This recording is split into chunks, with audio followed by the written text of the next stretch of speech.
Sabay-sabay natin alamin ang mga kaganapan na nangyayari sa ating bansa.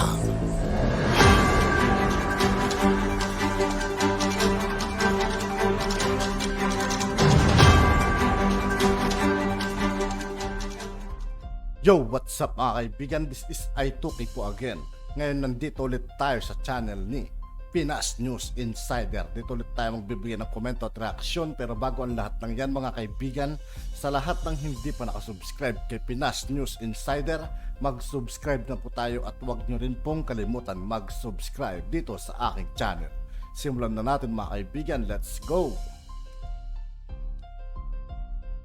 Ito ang balita ngayon, viral ngayon sa mundo ng social media. Ang di umano'y balitang Senator Raffy Tulfo tila kwinisyon ng taong bayan resulta ng pagdinig sa PCSO. Nasaan na? Pero bago ang lahat, kung bago ka pa lamang sa aming channel, please huwag kalimutang mag-like, subscribe at i-click ang notification bell para mas maging updated ka pa lalo sa lahat pa ng bagong video na i-upload namin. At eto na nga mga kababayan, sa pangunguna sa pagdinig ng Senate Committee on Games and Amusement, sinabi ni Senator Raffy Tulfo na may hindi bababa sa 4 na multiple winners na nagbulsa ng milyong-milyong pisong premyo dahil sa paghula ng tamang winning number combination sa 3-digit lotto games ng PCSO. Sinabi din ito sa pagdinig na ang hindi pinangalan ng taya ay naglagay ng taya na umabot sa 30 million sa bawat isa sa 3 lotto outlet na kanyang pinapatakbo sa distrito ng Binondo sa Maynila. Ayon pa kay Senator Raffy Tulfo, nanalo na tinanggihan niyang pangalanan dahil sa seguridad at privacy ay tumama sa jackpot noong January 16 sa pamamagitan ng pagtaya sa System 12 na magpapahintulot sa mga bettors na pumili ng 12 na numero hanggang 1 to 49 sa halip na karaniwang kombinasyon ng 6 na numero. Sinabi pa ni Senator Raffy Tulfo na walang man sa tamang pag-iisip niya ang magsusugal ng 90 milyon kung hindi siya sigurado na siya ay manalo. Bagamat hindi naman kinontra ni PCSO General Manager Mel Robles ang pahayag ni Senator Raffy Tulfo na isang lotto outlet owner ang nanalo ng jackpot, pero itinanggi nito na ang arbitraryong itinaas ng ahensya ang premyo ng 500 million pesos. Papaliwanag pa ni Mel Robles, ang premyo ay itinaas sa 600 milyong marka dahil wala pa di umanong nanalo sa loob ng 15 araw. Ngunit ang mga pangyayaring ito sa loob ng PCSO ay kabilang sa mga dahilan kung bakit tila bumababa ang kredibilidad ng mga lotto games ng PCSO sa nakalipas na ilang taon. Samantala, marami sa ating mga kababayan ang labis na dismaya at hindi kumbinsido sa ginagawang pagdinig ng Senado sa PCSO dahil habang tumatagal di umano ay mukhang lumalabo ang mga resulta. At sa ganitong takbo ng lakaran sa PCSO ay baka di umano mabankrupt ito sa dami at laki ng mga nananalo na di umano'y hindi naman totoo. Ayon pa sa kanila, Pangulong Bongbong Marcos, dapat mapigilan mo na yan sa lalong madaling panahon dahil kung ganyan na lang palagi, paniguradong mababankrupt na yung PCSO dahil sa kagagawan ng mga nasa likod ng pagnanakaw di umano ng pera ng PCSO. Dapat talaga palitan na yan lahat ng opisyal dyan, lalong-lalo na si Mr. Robles. Laro pa sa sikat ng araw ang ginagawa nilang kababalaghan. Pigilan mo na yan, PBBM. Grabe na talaga ang ginawa nila sa PCSO. Sobra na. Mukhang napalibutan na ng mga sindikato. Ano na kaya ang nangyari kay Senator Tulfo? Kaduda-duda naman, mukhang nabayaran na yata. Puro na lang kasi pabida sa Senado. Wala namang isang kaso ang nalutas, puro na lang mura. Gumising ka na, Senator Raffy Tulfo, habang may panahon pa. Baka gumising na lang tayo na wala nang. Kung bigla siyang mananahimik mga kaibigan, yun at yun talagang isipin ng mga tao sa kanya mga kaibigan. Kasi siya yung unang bumabatikos dito mga kaibigan nung araw Tapos bigla siyang mananahimik. Talagang isipin nila na baka mga kaibigan. Baka, pero di pinapatunayan yung totoo, Baka nabayaran talaga mga kaibigan. Yun at yun talaga isipin ng mga tao mga kaibigan. Bakit ngayon parang bigla siyang nawala na parang bulat, di ba? Nakakapagtaka naman ata.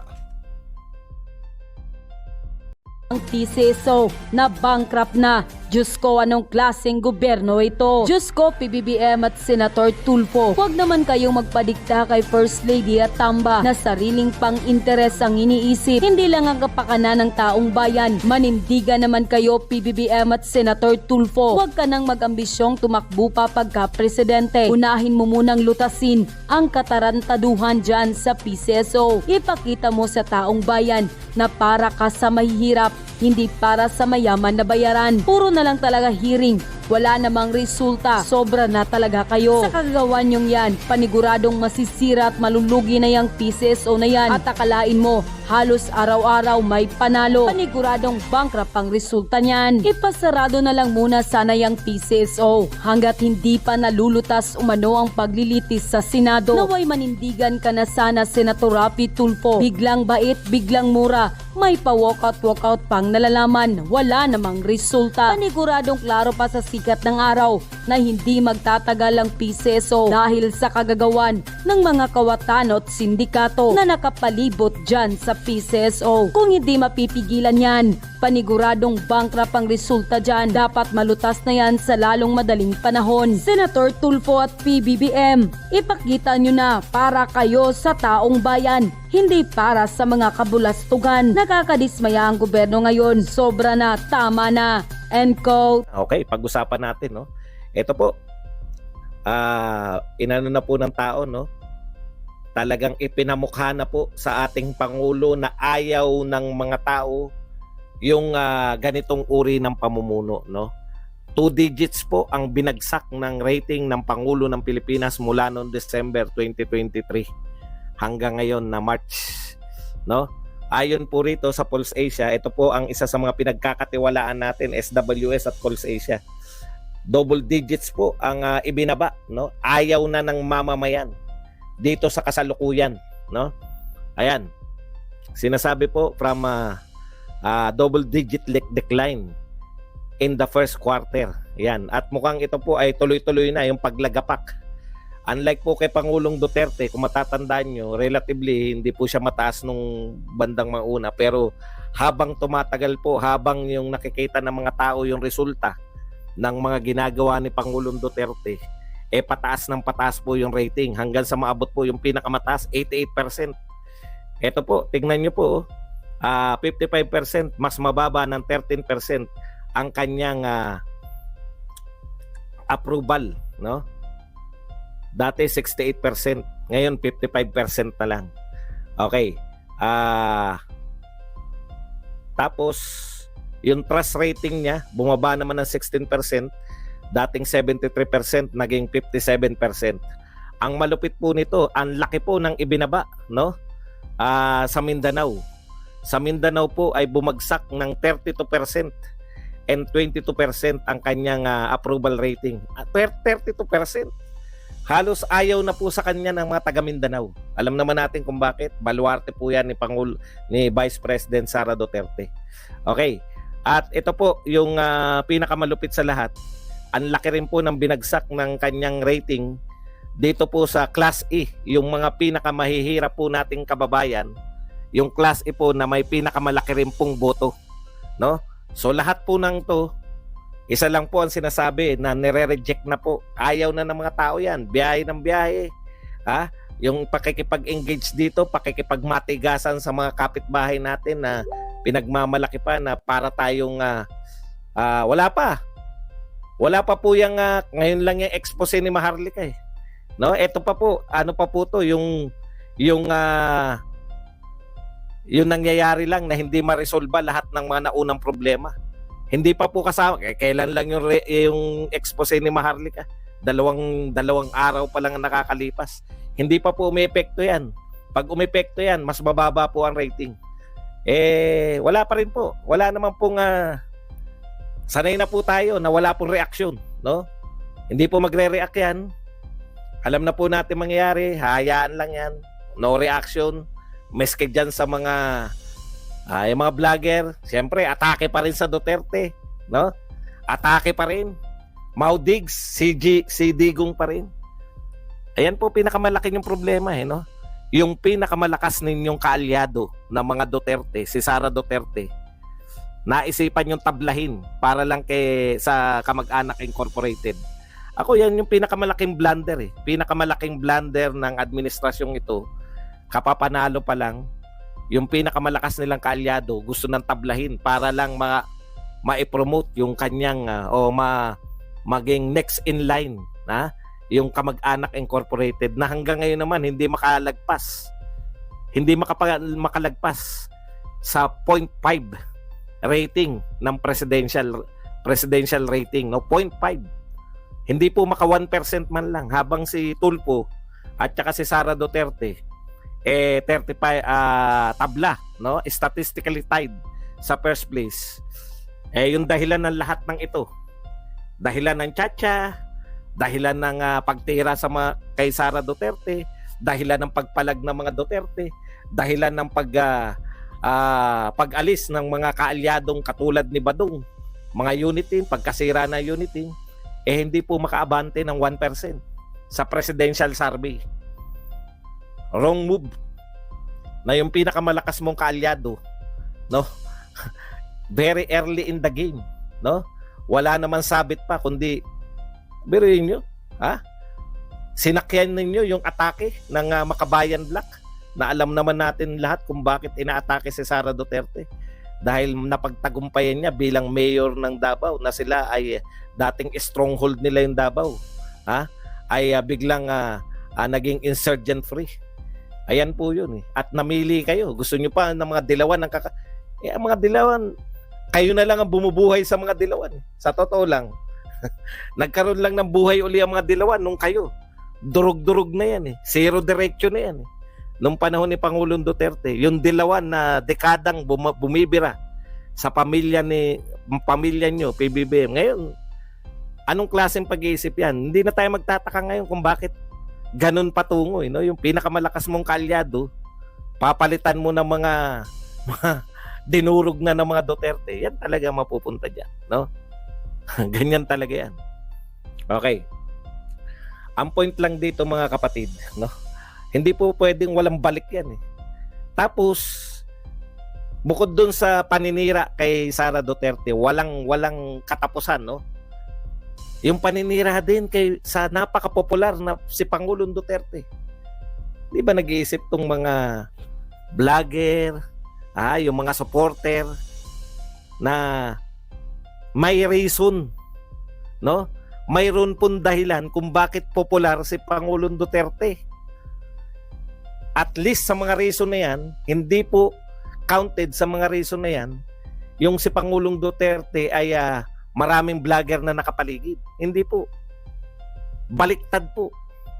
Kaya maraming nakapaligid na vlogger kay Pangulong Duterte, dahil sa popularidad niya. Hindi po the other way around. O nakita nyo, nagbaliktaran na. Yung mga dating nakakabit kay Pangulong Duterte dahil gustong maghanap buhay, katulad ng mga nasa inyo na ngayon, wala rin naman palang silbi. Ibig sabihin, marami pong nagsisikat dahil kinabit nila yung sarili nila. Hindi, baliktad po. Hindi po yung mga vlogger na nagpasikat kay Pangulong Duterte.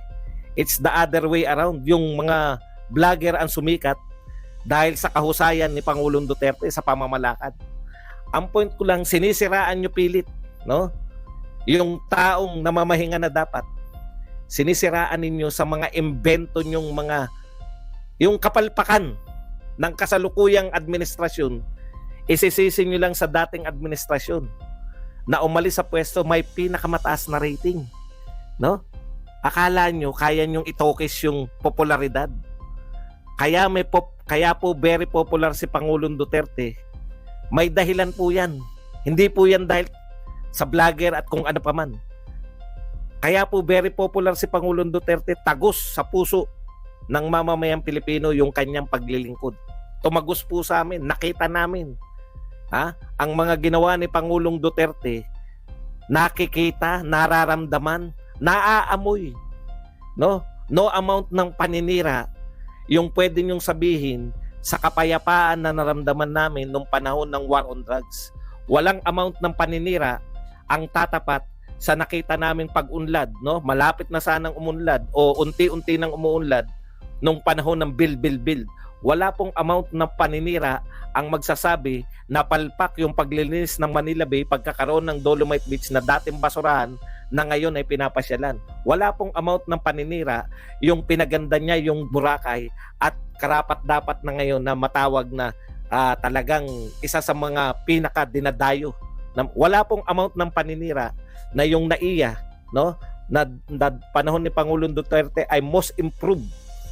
Most improved, top 10, most improved airport sa buong daigdig ay bigla po ngayong kasama na sa worst airport, no? Hindi niyo po pwedeng isisi kay Pangulong Duterte kada kayo ay pumapalpak sa inyong mga ginagawa ngayon. Wala pong amount na paninira, lalo na dyan sa mga vlogger na dating maka-Duterte ay magsasabi ngayon na pro-China si Duterte at siya yung nagdala sa atin ng kahirapan. Hindi niyo po masisiraan dahil kailan lang yung panahon ni Duterte. Kailan lang po nakaramdam ang mga OFW na wala silang poproblemahin. Yung kanilang mga anak, pamilya na narito ay hindi magagambala dahil tahimik ang mga lugar. Dahil mayroong war on drugs. Sagot ni Duterte ang kapayapaan. Kailan lang ramdam namin na kami payapa? Kailan lang naramdam namin na may pangulo? Wala pong amount na paninira yung gagawin ninyo para siraan si Pangulong Duterte at akala nyo kaya nga hindi makalampas si Martin sa 1% dahil kitang-kita ng mga tao na lahat ng paninira, no, ay galing dyan sa House of Representatives. Kasama na si Ontiveros. Tignan nyo epekto kay Ontiveros ng mga pinagagawa niya. Ni sa mga kakamping, ayaw siya. Mga dilawan at kakamping, ang gusto pa rin nila si Leni pa rin. Si Leni dapat. Hindi po siya. Tahimik na si Leni. Hindi na nakikialam sa politika. Pero siya pa rin ang gusto ng mga kakamping at dilawan. Kasi pati yung kakamping at dilawan, nahihiwagaan kung anong gustong gawin nito ni Ontiveros. Speaking of Ontiveros, ituloy na natin. Yan po epekto sa inyo, mahal na Pangulo. Minamahal ko pa kayo, may magre-react na naman dyan. Mahal mo pala yan. Badong si Duterte lang tawag mo. Yan, mahal lang tawag mo. Hindi po ibig sabihin na tinawag mong mayor si Duterte o tinawag mong tatay digong si Duterte, mababa na po ang pagtingin. Wala pong amount na paninira yung sisira sa magandang pinakita ng Duterte dito. Hindi pa nga kami naghahanap Hindi pa nga kami naghahanap ng proyekto nyo dahil wala naman kaming makikita Akalain nyo pinagmalaki ng DOTR? Tanong nyo po kung anong pinagmalaki ng DOTR kamakailan. Sinamantala natin yung pahinga ng kaya pala nila ipinahinga raw yung MRT at LRT nung panahon ng Semana Santa ay may malaki silang proyekto. Pinagmalaki talaga nila. Ang laki ng proyekto. Tanong nyo kay Badong kung anong malaking proyekto nila ng DOTR sa MRT at LRT. Napinturahan nila yung mga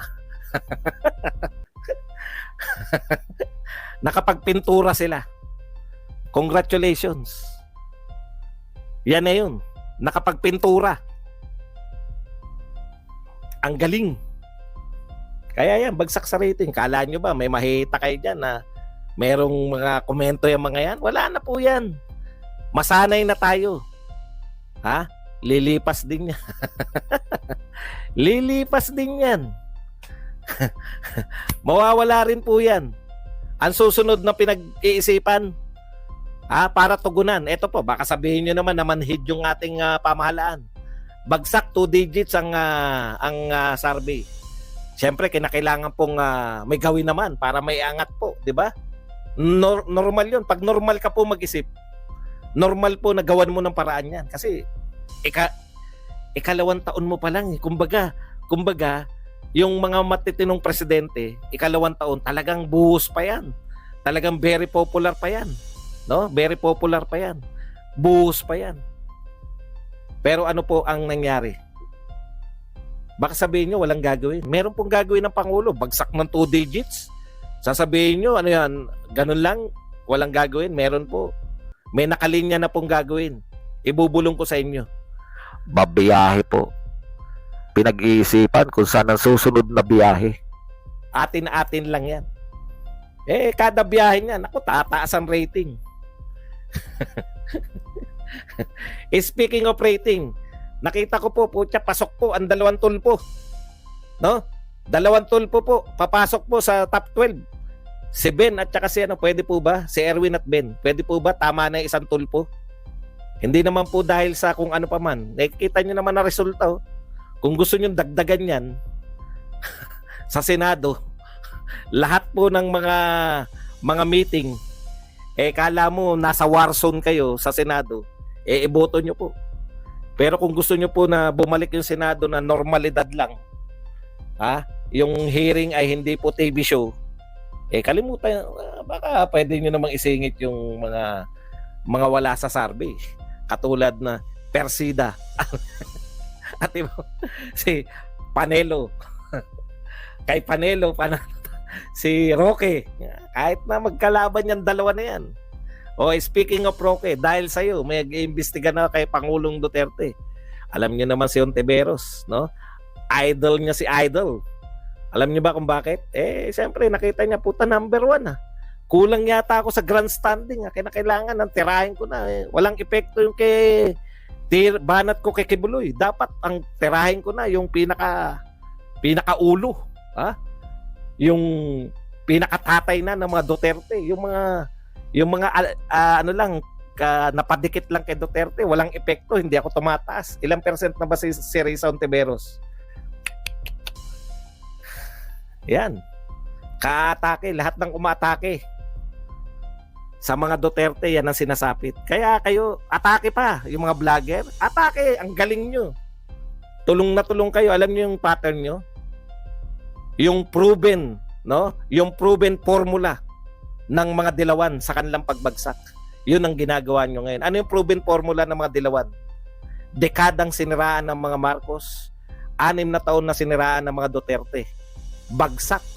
Si Risa Ontiveros lang ang naipasok sa 2 senatorial election at yung isang 2 presidential election. Marami sila naipasok ng presidente pa lilipas lang babiyahe lang. Tapos lahat ng problema ng Pilipinas sa mga Pilipino hindi natapos, pero sila hindi na nila intindihin, biyahe na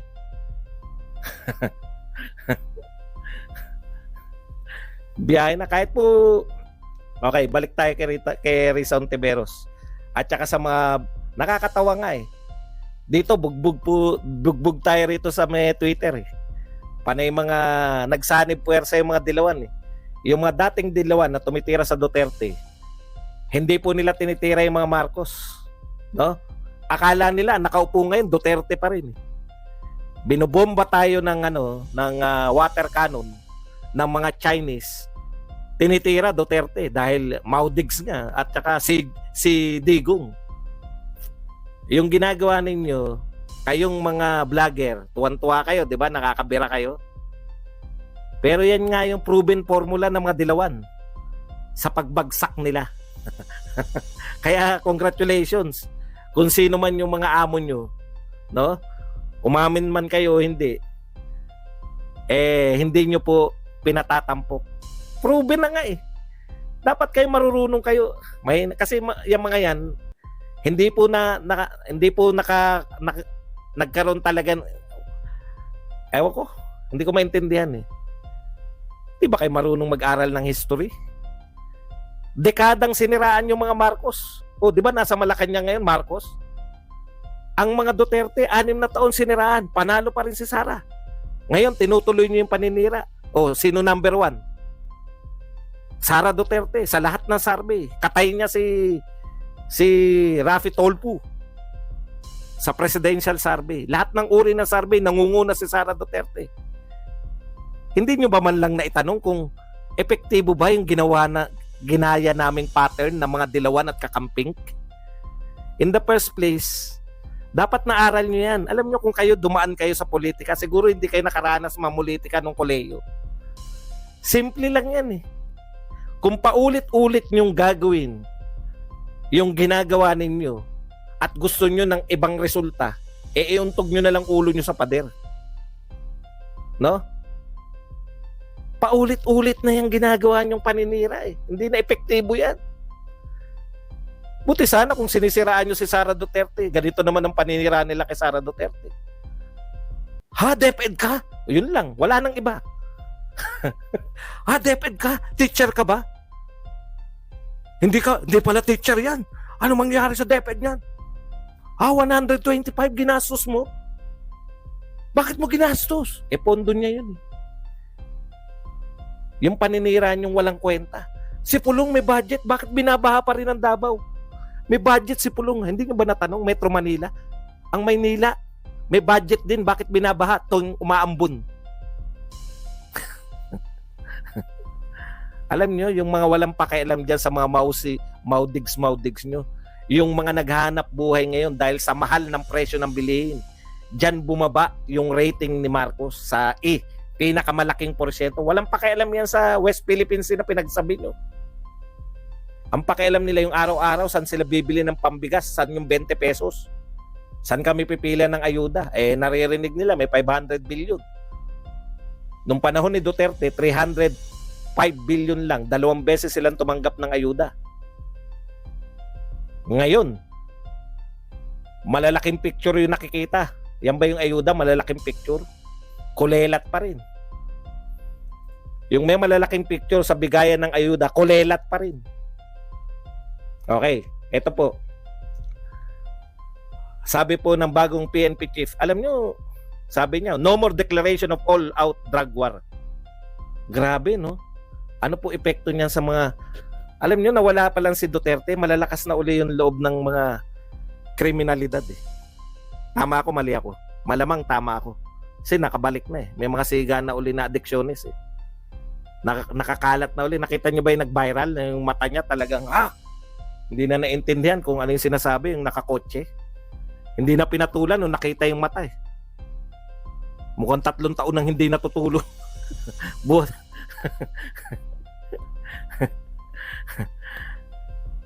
Alam mo, ang katwiran nito ni PNP chief, no? Sabi niya, the Philippine National Police will no longer declare an all-out drug war campaign as eradicating illegal drug activities in the country is already part of their job. Part na raw ng job yon ng mga pulis. Tama po ba yun? Tama naman. Kaya lang, alam nyo, kaya nga may mga, di ba, bakit dapat na marunong to siya, yung war on drugs, malaking part niyan, propaganda. Takutin yung mga na magbagong buhay. Di ba? Takutin yung mga utak na, putya, delikado tayo. May war on drugs si Duterte. Magbago na tayo muna. Kasi mukhang seryoso to eh. Tapos i-declare mo no more declaration of all out drug war. Alam niyo epekto niyan? No? Una sa mga kriminal, wala nang war on drugs. Ikalawa sa mamamayan, sa barangay. Alam niyo kung bakit effective yung war on drugs ni Pangulong Duterte? Hindi lang po patay-patay yun. Dahil deklarado po yun na pinatupad po ng presidente, hanggang barangay level po yun, ganun po ka-effective. Pagkasama po yung mga barangay, alam niyo po ba kung bakit? Wala pong nakakapasok at nakakalabas sa barangay na hindi alam ng kapitan. Kung hindi nyo i-involve yung mga barangay captain, no? Bukod sa peer factor, yung involvement talaga ng lahat, pati po yung hanggang sa barangay level. Kasi nakakausap ko yung barangay captain. Nagkainuman kami. Marami ka nahita sa barangay, sa mga barangay. May nakainuman akong mga barangay captain. Talaga raw na hanggang sa kanila. Tukoy nila kasi kilala naman ng mga barangay captain. Kilala po nila kung sino yung matulak dun sa kanilang lugar. Kaya po ang bilis eh. Ang bilis ng trabaho kasi kilala nila lahat. Tapos pag may bagong pasok, siguro umalis, kilala rin nila. Makikilala nila sa barangay. So matutukoy po nila kung ito ba ay involved sa droga o hindi. Okay po sila doon kasi alam nila na sila ay part ng war on drugs nung panahon ni Duterte. Merong sistema na alam nila kung sino yung naka-assign sa kanila ng mga kapulisan, no? Alam nila yung naka-assign ng mga tao sa war on drugs doon sa lugar nila. Alam nila kung sino kukontakin. May pinagre-report sila sino yung mga ano riyan, yung mga tulak diyan sa lugar nyo. Kaya kasama yung barangay, yung mga addictiones, kilala rin nila. Alam nyo, tayo nga, kilala natin lahat eh. O, drugs, sabi nga ni Marojas eh, alam ko yan. Gusto mo, samahan ko kayo. Sa Davao, sa Makati, alam ni Marojas yan. Kaya yung katok, talagang nakatok yan. Alam nila, hindi po, bihira po yung nagkakamali. Kasi alam ng barangay, kasama yung barangay. Pero ngayon wala nang war on drugs, hindi na po maglalakas loob yung barangay. Kasi magiging kanila barangay, tapos walang war on drugs. Walang sasalo sa kanila. Pag mag-ooperasyon. Tukoy sila ng ano? Tukoy sila ng mga tulak diyan. Ibig sabihin, kaya malakas ng barangay na ituro din kasi may war on drugs eh. Kaya po siya effective, hindi po siya kinambahan. Akala nyo lang ganun. No? Yun po ang pagkakaalam ko. Sa minsan nakausap ko si barangay captain. Birthday ni Cap. Natulala ako eh, sabi ko, ang lawak pala talaga, no? Systematic talaga. Napaka-systematic talaga nung nangyaring war on drugs. Kaya talagang kitang-kita nyo po yung, hindi po yan yung declaration lang. Maraming mga proyekto na declaration lang, di ba? I therefore declare, bagong... At yun na nga mga kababayan. At yun nga po mga kaibigan, dito po nagtatapos ng ating reaction video. Muli ako po si I2K ng Sundalo ng Tunggalo. Maraming salamat sa patuloy na pagsuporta. Yeah, peace out.